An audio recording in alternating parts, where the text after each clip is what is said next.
আমি সবাই তো বক্তব্য দিচ্ছেন, একজন দীর্ঘচারী মানুষকে আপনাদের সাথে পরিচয় করিয়ে দিতে চাই, যদি অনেকেই তাকে চেনেন।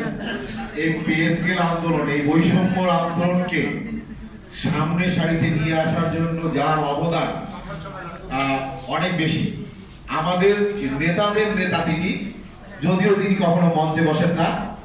আমাদের আন্দোলনের প্রবক্তা, এই আন্দোলনের লিফলেট মানে যে দাবিনামা তৈরি নেপথ্যের কারিগর জনাব শফিকুল ইসলাম ভাইকে একটু দাঁড়িয়ে সবার সাথে পরিচিত হওয়ার জন্য অনুরোধ জানাচ্ছি।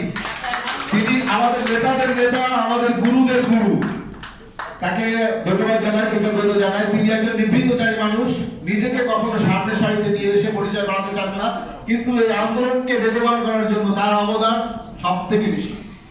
ধন্যবাদ শফিক ভাই, বসুন। এ পর্যায়ে